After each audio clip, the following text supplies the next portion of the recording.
Kebakaran hebat yang disertai ledakan melanda sebuah gudang penyimpanan oli di kawasan industri Milenium, Kecamatan Panongan, Kabupaten Tangerang, Banten, Rabu siang.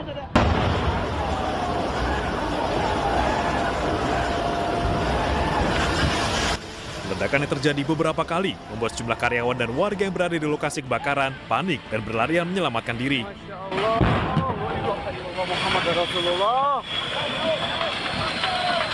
Banyaknya bahan mudah terbakar membuat api merambat ke 3 gudang lainnya, termasuk gudang pengisian gas motor dan suku cadang kendaraan. Sejumlah karyawan gudang berusaha menyelamatkan barang-barang agar tidak ikut terbakar.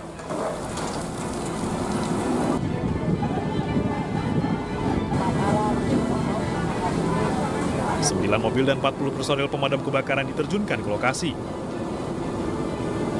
Api berhasil dipadamkan setelah petugas berjibaku selama 2 jam. Api diduga pertama kali muncul di gudang oli akibat kebocoran tabung gas LPG dari aktivitas memasak. Penyebabnya sendiri dugaan sementara itu menurut yang pertama melihat awal itu ada bau gas, kemudian ada yang masak-masak katanya gitu ya. Kemudian langsung ada api. Kalau kita kan datang sudah besar ya. Jadi menurut yang melihat pertama kali dugaan sementara itu. Meskipun tidak ada korban jiwa maupun luka akibat peristiwa kebakaran ini, namun kerugian ditaksir mencapai miliaran rupiah. Kasus kebakaran diselidiki oleh Polresta Tangerang. Dari Kabupaten Tangerang, Banten, Aimarani, iNews melaporkan.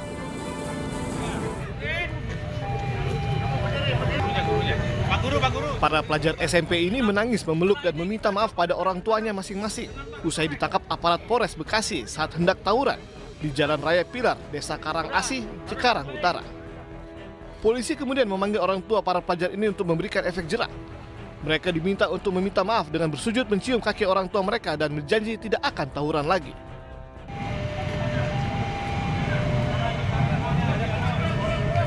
Kami sebagai orang tua terima kasih atas tindakannya yang mengamankan anak kami dan memberi arahan, memberi masukan itu dan diamankan semalam di sini supaya efek jerak. Dari tangan para pelaku tawuran ini, polisi menyita senjata tajam berbagai jenis. Saat ini polisi masih menyelidiki pemicu tawuran ini. Mereka diduga akan melakukan tawuran dengan membawa beberapa barang benda tajam. Dan karena dibantu oleh masyarakat digiring ke satu lokasi sehingga pada saat digiring itu mereka membuang senjata tajamnya. Sebanyak 29 anak-anak kami amankan dibawa ke Polsek. Setelah membuat pernyataan tidak akan mengulangi perbuatan, para pelajar pelaku tawuran ini dikembalikan ke orang tuanya masing-masing.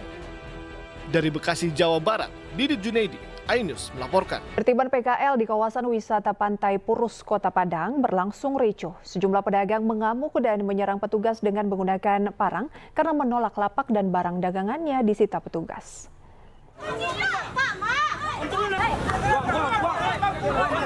Sejumlah PKL yang berjualan di sepanjang kawasan pantai wisata Pantai Purus di Kota Padang, Sumatera Barat mengamuk dan melakukan penyerangan terhadap petugas Satpol PP yang melakukan kegiatan penertiban di kawasan tersebut. Seorang PKL bahkan menyerang petugas dengan parang dengan membabi buta, sehingga terjadi bentrok dengan petugas Satpol PP. Sejumlah pedagang ini mengamuk lantaran tidak terima ditertibkan oleh petugas Satpol PP untuk berjualan di sepanjang kawasan pantai wisata Pantai Purus tersebut, dengan menyita barang dagangan mereka. Kegiatan yang ada di lapangan, adanya beberapa PKL yang berusaha untuk melakukan tindakan menghalang-halangi petugas, dalam melaksanakan kegiatan yang ada di lapangan. Dan juga kita tadi mendapat perlawanan dari pedagang yang menggunakan senjata tajam dan berusaha melakukan tindakan untuk mencederai anggota ataupun personil kita yang ada di lapangan pada saat kita melakukan penertiban.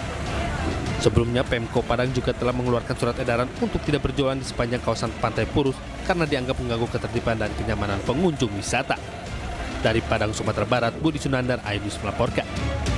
Aksi penculikan balita di Bandung, Jawa Barat terekam kamera CCTV. Sebelum beraksi, pelaku mengajak orang tua dan korban ke pasar swalayan.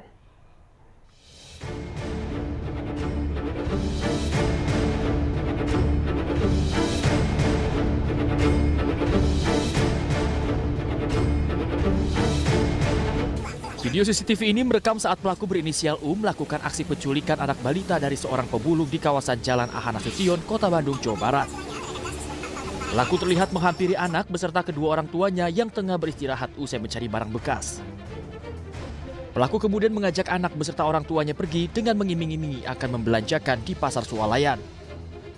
Di lokasi pelaku meminta orang tua korban untuk mengganti pakaian di toilet dan saat itulah pelaku membawa sang anak pergi. Berbekal rekaman CCTV dan keterangan ibu korban, kurang dari 1 kali 24 jam pelaku berhasil diamankan dan anak korban berhasil diselamatkan oleh unit Reskrim Polsekta Penyilukan Rabu malam di rumahnya di kawasan Cipadung, Kota Bandung, Jawa Barat. Kami berikut anggota mendatangi TKP, langsung kami tangkap tersangka, langsung kita amankan, sekarang lagi diinterogasi. Ya, panik tahap kemarin jam 8 malam. Saya sampai kejar ke Ciroyom, mencari-cari gitu ya? Mencari-cari sampai jam 1 malam. Tapi ibu nggak kenal sama? Enggak, baru. Saat ini pelaku berinisial U diamankan di Mapolsekta Penyilukan untuk menjalani pemeriksaan lebih lanjut. Polisi masih mendalami motif pelaku melakukan penculikan. Pemirsa, sempat hilang diculik. Seorang bocah di Ciputat, Tangerang Selatan ditemukan dan korban diduga dicabuli pelaku hingga mengalami trauma.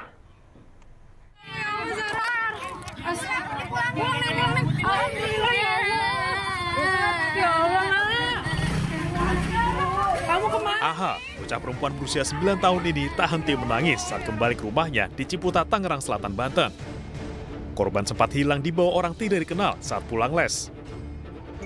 Modusnya, pelaku berpura-pura ada keluarga korban yang masuk rumah sakit. Tak hanya diculik, korban bahkan diduga dicabuli pelaku hingga trauma mendalam. Dibilang apa? Ibunya kecelakaan, saya diajak kemana gitu. Pak? Diajak kemana?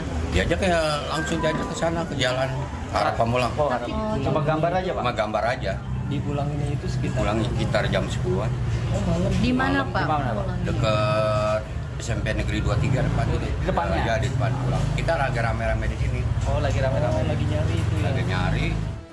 Polres Tangerang Selatan masih mengejar pelaku. Sementara korban dilindungi dan didampingi UPTD P2 TP2A Tangerang Selatan. Kemudian tim penyidik Polres Tangerang Selatan langsung melakukan penyelidikan untuk mencari dan mengumpulkan bukti-bukti, petunjuk, serta meminta keterangan daripada para saksi. Saat ini peristiwa tersebut ditangani oleh unit PPA Polres Tangerang Selatan. Untuk korban, saat ini korban sudah berada dalam pendampingan orang tua dan didampingi oleh dari pihak UPTD PPA Kota Tangerang Selatan. Kasus penculikan disertai tindak pencabulan ini pun ditangani unit PPA Polres Tangerang Selatan. Dari Tangerang Selatan, Banten, Nunung Purnomo, iNews melaporkan. Aksi keji penganiayaan seorang ibu terhadap anak kandungnya yang masih berusia 6 tahun di Medan, Sumatera Utara terekam kamera pengawas dan viral di media sosial. Akibatnya sang anak menderita luka memar di sekujur tubuh.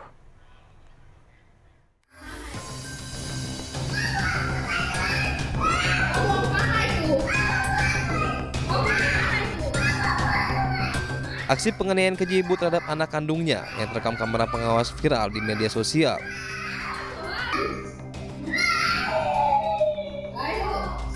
Dalam video tersebut, terlihat sang ibu tega menganiaya anaknya yang masih berusia 6 tahun dengan menggunakan ikat pinggang hingga sang anak menangis histeris.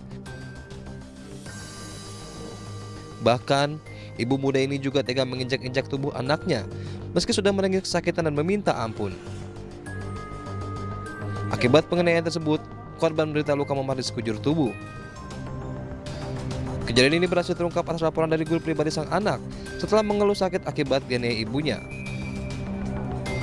Usai mendapat laporan, pihak kepolisian menangkap pelaku di rumahnya di kawasan Komplek Pasar 1 Mas, Kota Medan, Sumatera Utara. Dari hasil pemeriksaan, motif pelaku tega melakukan penganiayaan terhadap sang anak lantaran kesal karena menghilangkan stiker yang diperoleh dari sekolah. Polisi juga menyita barang bukti ikat pinggang yang digunakan pelaku untuk menganiaya korban, serta bukti rekaman CCTV dan 1 buah ponsel. Tindak pidana kekerasan fisik dalam rumah tangga dan atau kekerasan fisik terhadap anak yang diduga dilakukan oleh seorang ibu inisial DR. Setelah dilakukan pengamanan terhadap anak tersebut, langsung anggota langsung menjumpai ya orang tuanya yang ada di belakang, ya, dan ternyata hasil keterangan dari orang tuanya sudah sering ya dilakukan penganiayaan. Akibat aksi kejinya, pelaku terancam hukuman di atas 5 tahun penjara, sementara sang anak dititipkan kepada ayahnya dan dalam proses pemulihan. Dari Medan, Sumatera Utara, Adi Palapa Harahap, iNews melaporkan. Terima kasih Anda kembali bersama kami pemirsa. Video asusila guru dan siswi di Gorontalo viral di media sosial. Pelaku dilaporkan karena paman korban Gorontalo. Satreskrim Polres Gorontalo telah menahan oknum guru yang menjadi pemeran dalam video tersebut. Petugas Satreskrim Polres Gorontalo melakukan penyelidikan video asusila guru dan siswi yang viral di media sosial. Petugas mengamankan seorang guru berinisial DA yang menjadi pemeran di video tersebut. Pemeriksaan pelaku dan korban setelah Polres Gorontalo telah menerima laporan dari paman korban terkait video asusila yang viral di media sosial. Dari hasil pemeriksaan petugas, oknum guru dan siswi ini memiliki hubungan dekat dari awal tahun 2022. Sementara itu, petugas juga sudah melakukan pemeriksaan terhadap 10 orang saksi dan petugas juga telah mengumpulkan beberapa barang bukti yang ada di dalam video. Pada awal tahun 2022, korban inisial PP sudah memang menjalani hubungan yang dekat dengan tersangka DH, kemudian berlanjut seterusnya sampai terjadi yang sesuai dengan rekan-rekan mengetahui. Saat ini Satreskrim Polres Gorontalo Kota sudah menetapkan oknum guru berinisial DA sebagai tersangka yang dijerat dengan pasal perlindungan anak dengan ancaman hukuman maksimal 15 tahun penjara. Dari Gorontalo, Nur Faizila Hasan, iNews melaporkan. Dan untuk membahas lebih lanjut mengenai kasus asusila guru dan siswi di Gorontalo, kita sudah terhubung dengan Ketua Tim Humas Data dan Informasi Kantor Wilayah Kemenak Gorontalo, Bapak Hamdan Zain. Ya, selamat siang Pak Hamdan. Ya, selamat siang Mbak Prisa. Ya Pak Hamdan, dari peristiwa asusila guru dengan siswi Madrasah Alia Negeri di Gorontalo, apakah sudah ada tindakan tegas dari pihak Kanwil? Baik, terkait dengan kasus yang sementara viral di Gorontalo antara guru dengan siswa, kami dari Kantor Wilayah Kementerian Agama Provinsi Gorontalo melalui tim yang dibentuk untuk menginvestigasi terkait dengan kasus ini sudah melakukan beberapa langkah. Di antaranya kami sudah menerima laporan secara berjenjang dari tempat oknum tersebut mengajar, kemudian ditindaklanjuti di Kementerian Agama Kabupaten dan dilanjutkan ke kami di tingkat Kantor Wilayah Kementerian Agama, dan ini sudah dilaksanakan sesuai dengan prosedur mekanisme kepegawaian yang sudah terlaksanakan dengan baik. Secara kemarin sudah ada putusan yang beberapa ketentuan yang sudah dilakukan oleh pihak Kantor Wilayah Kementerian Agama, diantaranya adalah membebaskan oknum tersebut dari tugas sementara sebagai guru, dan ini bukan merupakan putusan akhir karena kami masih menunggu putusan akhir dari yang berwenang, dalam hal ini pihak kepolisian dan pengadilan. Untuk selanjutnya menjadi pijakan bagi kami untuk menegakkan aturan sesuai dengan PP 94 tahun 2021 tentang disiplin pegawai negeri. Baik Pak Hamdan, sebetulnya pelaku ini guru mata pelajaran apa dan apakah memang informasi yang diperoleh dan itu valid bahwa memang sering berinteraksi dengan korban? Ya, sejauh ini yang kami ketahui bahwa oknum tersebut memang adalah guru mata pelajaran di salah satu madrasah yang ada di bawah binaan kami, Kementerian Agama, dan terkait dengan pendalaman terhadap hubungannya dengan siswa yang bersangkutan, juga kami masih menunggu pemeriksaan lebih lanjut dari pihak yang berwajib. Baik, kemudian dari video yang viral akan tindakan asusila ini, kira-kira siapakah yang melakukan perekaman, Pak? Ya. Terkait dengan siapa yang merekam dan kemudian yang menyebarkan itu pun secara resmi kami akan menunggu ingkrah putusan dari pihak kepolisian dan pengadilan. intinya Mbak Priska bahwa segala keputusan yang akan final, yang akan kita jatuhkan ke oknum guru tersebut, atau bagaimana pemberlakuan terhadap siswa tersebut, itu kami masih menunggu ketetapan resmi dari pihak pengadilan. Berarti masih didalami dan sejauh ini pelaku pun belum dibebas tugaskan, begitu ya? Ya, seperti yang saya sampaikan tadi bahwa untuk langkah awal, kami sudah melakukan beberapa langkah-langkah untuk bukan sebagai hukuman, tetapi untuk mempermudah pihak kepolisian dalam atau pihak penyidik untuk mendalami kasus ini. Di antaranya adalah dari pihak sekolah sudah membebaskan dari mata pelajarannya, kemudian dari kami yang punya kewenangan terhadap kepegawaian itu sudah membebaskan yang bersangkutan dari fungsional gurunya. Baik. Kemudian mengingat usia korban ini kan memang masih di bawah umur, apakah ada pendampingan terhadap korban, kemudian bagaimana agar tidak ada korban lainnya atau tindakan serupa? Ya, tentu saja terhadap siswa yang bersangkutan kita upayakan ada pendampingan karena beliau anak ade ini adalah siswa anak bangsa yang juga mempunyai hak pendidikan sebagai anak bangsa. Tentu kita harus melakukan pendampingan untuk memulihkan kondisi psikologisnya, dan ada langkah-langkah yang memang harus kita lakukan sebagaimana yang telah disampaikan oleh pihak kepala madrasah, dan kita akan bekerja sama dengan itu. Mungkin akan memindahkan yang bersangkutan di sekolah lain, atau kita akan mengadakan pembimbingan untuk sekedar untuk memulihkan kondisi psikologis setelah kejadian ini. Baik, Pak Hamdan, terima kasih atas informasi dari Anda. Selamat bertugas kembali, Pak. Kita ke informasi lain, pemirsa, di mana video seorang guru di Lamongan, Jawa Timur yang menampar siswanya di dalam kelas saat kegiatan belajar mengajar viral di media sosial. Diduga sang guru tersinggung karena siswa memanggil hanya dengan sebutan nama.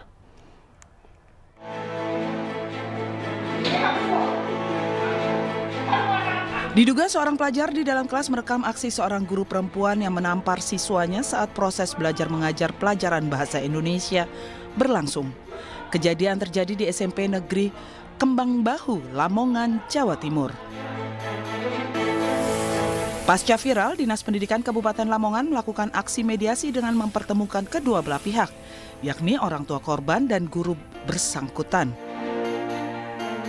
Dalam mediasi, disepakati kasusnya tidak lanjut ke jalur hukum. Kedua belah pihak saling memaafkan.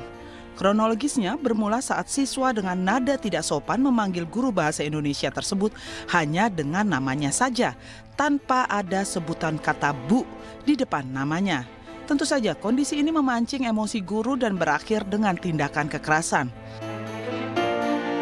Akibat ulahnya, saat ini guru bersangkutan dikenakan sanksi oleh Dinas Pendidikan Kabupaten Lamongan. Sanksi berupa memanggil serta diberikan pembinaan dan penghapusan jam pelajaran. Tidak mengajar, kemudian akan ditempatkan di kantor Dinas Pendidikan setempat. Untuk tindak lanjutnya, ada sanksi-sanksi yang bisa kita lakukan kepada guru tersebut. Dan alhamdulillah hari ini juga kita proses untuk sanksinya. Insya Allah kemarin sudah saya sampaikan kepada orang tua wali murid, juga anaknya. Saya sampaikan bahwa bu guru itu nanti tidak akan mengajar di Kembang Bahu. Dan memang sementara tidak kita berikan jam pelajaran, saya kembalikan di Dinas Pendidikan. Sementara itu, guru yang bersangkutan sudah menemui siswa dan orang tuanya untuk minta maaf. Orang tua siswa pun menerima kejadian tersebut dan tidak melaporkan tindakan kekerasan terhadap anaknya ke polisi.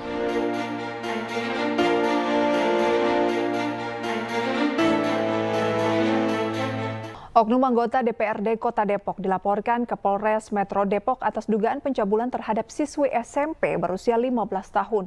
Polisi tengah menyelidiki kasus pencabulan tersebut.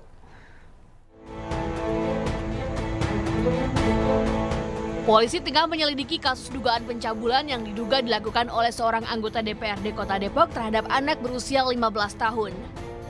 Pelaku berinisial RK yang baru saja dilantik sebagai anggota DPRD. Kapolres Metro Depok Kombes Arya Perdana mengatakan kasus dugaan pencabulan itu dilaporkan oleh orang tua korban pada Juli lalu. Orang tua korban sebelumnya meminta bantuan kepada pelaku untuk memasukkan putrinya tersebut ke sekolah. Polisi pun berencana akan segera memanggil terduga pelaku untuk dimintai keterangan. Ini baru laporan dari pihak pelapor, tentu ini masih kita harus dalami siapa yang melakukan, gitu ya. Terus nanti alat bukti apa yang kita dapatkan, itu nanti kita akan sampaikan lagi setelah kita sudah mendalami itu. Untuk berapa siapa yang sudah berapa orang yang dipanggil diperiksa? Ya ini masih 2 ya, masih ibunya dengan korban. 2 ya. Anggota DPRD yang diduga mencabuli anak di bawah umur juga sebelumnya terjadi di Singkawang, Kalimantan Barat.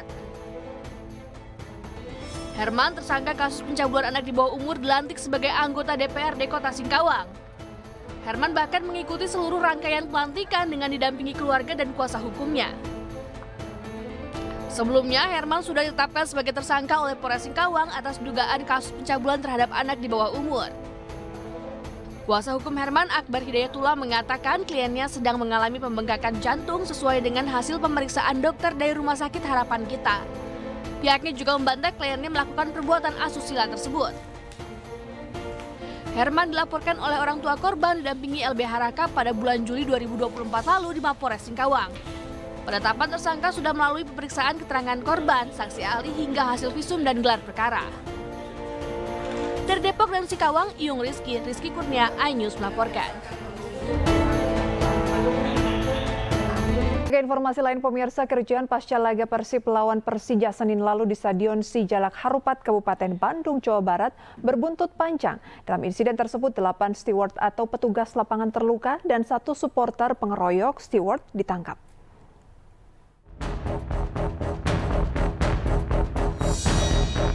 Aparat Polresta Bandung menjenguk steward atau petugas lapangan Stadion Sijalak Harupat yang dikeroyok supporter Persib Bandung. Polisi ingin memastikan kondisi 1 korban yang terluka saat terjadi kericuhan pasca pertandingan Liga 1 antara tuan rumah Persib Bandung melawan Persija Jakarta. Dari hasil penyelidikan, polisi menangkap 1 supporter yang terbukti menganiaya petugas lapangan. Sementara pemicu kericuhan adalah perselisihan antara steward dengan supporter saat pertandingan Liga Champions Asia 2 yang berlangsung sebelumnya.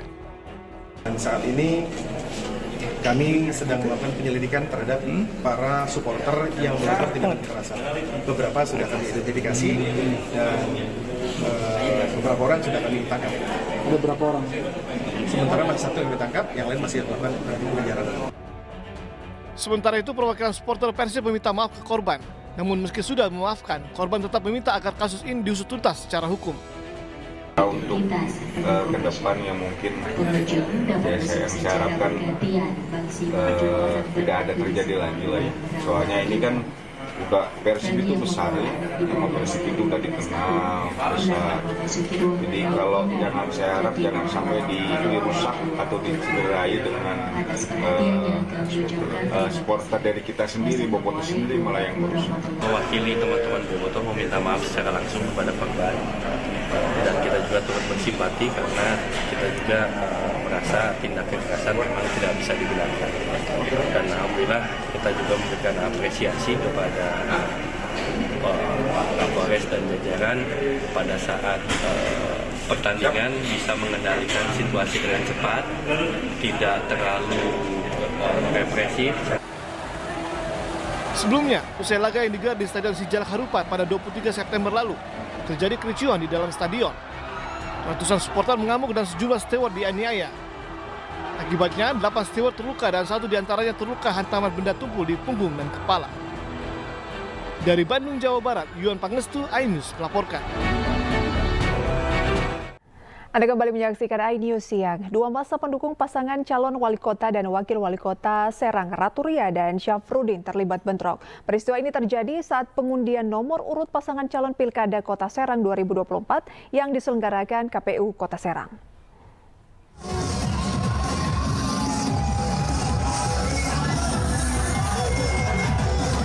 Dua pendukung pasangan calon wali kota dan wakil wali kota Serang pada Pilkada Kota Serang 2024 terlibat bentrok pada saat rapat pleno pengundian nomor urut pasangan calon yang digelar KPU Kota Serang Senin sore. Bentrokan yang melibatkan pendukung pasangan calon Ratu Ria Mariana Subadri Usluddin dengan pendukung pasangan calon Syafruddin Herianto ini pecah setelah kedua kelompok massa diduga beradu yel-yel dan saling berdesakan di saat pasangan calon yang mereka dukung sedang mengambil nomor urut. Beruntung keributan tidak berlanjut setelah pihak kepolisian Polresta Serang Kota dan sejumlah pendukung melerai massa. Padahal saat pengundian nomor urut 3 pasangan calon, baik Ratu Ria Mariana Subadri Usluhuddin, Budi Rustandi Nur Agis Aulia, dan Syafruddin Herianto. Ketiga pasangan calon tersebut saling berjabat tangan dan berpelukan hingga bercanda satu sama lain untuk mencairkan suasana pengundian nomor urut. Diketahui sebelumnya pihak KPU Kota Serang telah mengimbau kepada masing-masing pasangan calon untuk tidak membawa massa pendukung dalam jumlah besar dan membatasi masing-masing pasangan calon hanya membawa maksimal 30 orang pendukung untuk ikut menyaksikan pengundian nomor urut. Tadi ya, yang resmi itu kan hanya 30 yang ber-ID card, tapi himbauan kami di dalam surat itu sudah kami sampaikan hanya 50 orang yang tidak menggunakan ID card di luar, dengan catatan tidak membawa atribut yang berlebihan, tidak membawa sound system juga sebenarnya kami himbau sudah tidak membawa gitu. Tapi sekali lagi ya dalam arti ini kami tidak bisa juga mencegah karena sudah terjadi, tetapi sekali lagi koordinasi itu sudah kami lakukan. Sementara itu pengundian nomor urut pasangan calon Ratu Ria Mariana Subadri mendapat nomor urut 1, Budi Rustandi Nur Agis Aulia mendapat nomor urut 2, dan Syafruddin Herianto mendapat nomor urut 3. Selanjutnya, Selasa siang digelar deklarasi pemilu damai bagi 3 pasangan calon di alun-alun Kota Serang. Dari Serang, Banten, Maisa Apriandi, iNews melaporkan.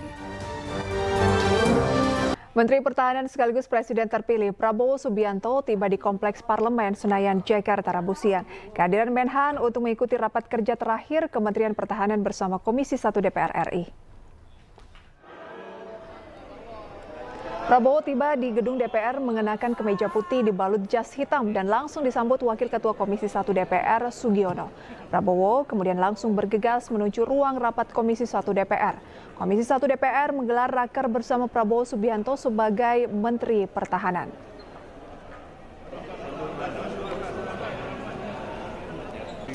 Para akademisi dan rapat dengar pendapat dengan pejabat eselon. Rapat kerja bersama Komisi 1 DPR ini adalah rapat terakhir yang diikuti Prabowo sebagai Menteri Pertahanan.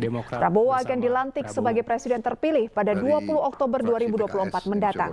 Agenda rapat pada hari ini yaitu pembicaraan tingkat 1 terhadap 5 RUU di bidang pertahanan.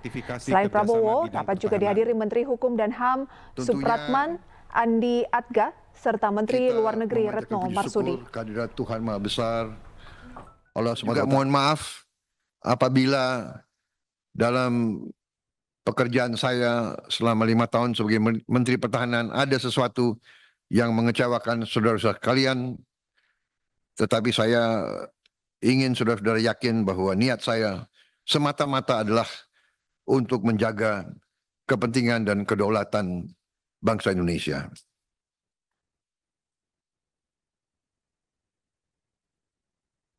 Dengan demikian, saya mohon diri kepada saudara-saudara dan saya diberitahu bahwa ini adalah mungkin rapat terakhir bagi Komisi 1 dengan Kementerian Pertahanan. Dengan demikian, atas nama seluruh Kementerian Pertahanan Republik Indonesia, kami mohon diri, kami mengucapkan selamat, penghargaan atas pengabdian Bapak-Bapak, Ibu-Ibu sekalian, dan mudah-mudahan kita terus akan bekerja sama untuk bangsa dan negara kita, supaya kita bisa mengarungi masa-masa yang mungkin sulit untuk menjaga keselamatan bangsa dan rakyat kita. Sementara Presiden Joko Widodo menanggapi soal Presiden Republik Indonesia terpilih Prabowo Subianto yang dikabarkan akan membentuk 44 kementerian pada pemerintahannya nanti. Jokowi menyatakan hal ini baiknya ditanyakan langsung kepada Prabowo karena itu merupakan hak prerogatif Presiden terpilih. Ditanyakan presiden terpilih kok tanyakan kepada saya. 44 kementerian, Pak. Ditanyakan ke presiden terpilih, itu hak prerogatif kewenangan di presiden terpilih. Ya, karena sudah diberi mandat, diberi amanah oleh rakyat, ya. Terima kasih. Terima kasih pemirsa, Anda masih bersama kami di iNews Siang. Sejumlah pebalap dunia sudah tiba di Lombok, Nusa Tenggara Barat jelang perhelatan MotoGP di sirkuit Mandalika akhir pekan ini. Ada Marc Marquez, Luca Marini, Marco Bezzecchi, hingga Joan Mir yang langsung diserbu penggemarnya yang menerobos penjagaan.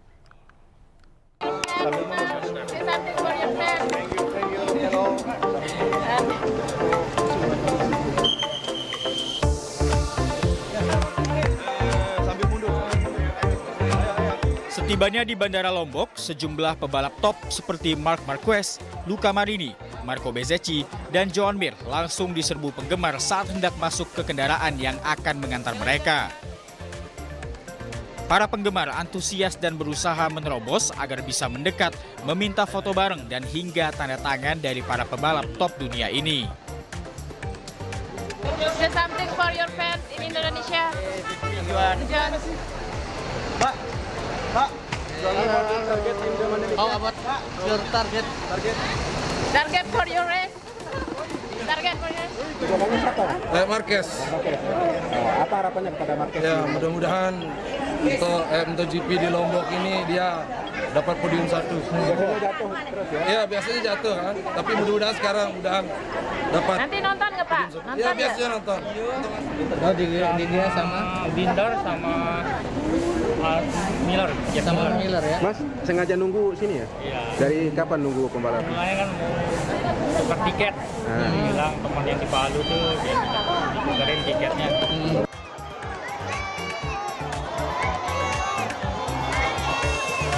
Sementara itu, sebanyak 12 pebalap MotoGP menyapa warga Kota Mataram. Ribuan warga pun memadati ruas jalan Kota Mataram demi dapat melihat para idola mereka secara langsung. Gelaran MotoGP di sirkuit Mandalika akan berlangsung mulai 27 hingga 29 September nanti, di mana event internasional ini akan jadi perhatian para penggemar olahraga balap motor seluruh dunia. Dari Mataram dan Lombok Tengah, Nusa Tenggara Barat, Rizka Anjani dan Emma Widiawati, iNews melaporkan.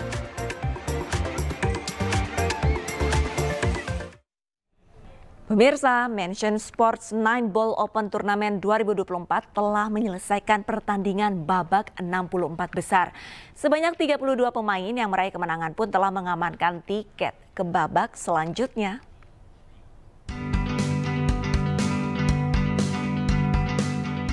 Hari ketiga penyelenggaraan Mansion Sports 9 Ball Open Turnamen berlangsung sengit. Para pebiliar saling mengalahkan satu sama lain demi menjadi yang terbaik dalam ajang bergengsi ini. Pertandingan pun semakin ketat dengan mengerucutnya para peserta yang sudah melaju ke babak selanjutnya. Beberapa pemain unggulan kelas handicap 45 pun mampu lolos ke babak 32 besar. Sepanjang turnamen ini berjalan masih lancar jadi juara satu. Yang pasti harapan kami sebagai panitia turnamen itu banyak atlet-atlet muda, atlet-atlet dari pelajar, mahasiswa dan juga ladies yang tertarik mengikuti turnamen open seperti ini. Sementara di hari keempat, pertandingan babak 32 besar akan digelar dengan dilanjutkan hingga partai final yang nantinya akan melahirkan sang juara. Dari Tangerang, Banten, Sukron, iNews melaporkan. Pemirsa, MNC University menggelar kuliah umum di MNC Conference Hall iNews Tower, Jakarta Pusat. Kuliah umum kali ini menghadirkan Eksekutif Chairman MNC Group Haritanu Sudibyo dan Ketua Umum Kadin Indonesia Anindya Bakri sebagai pemateri.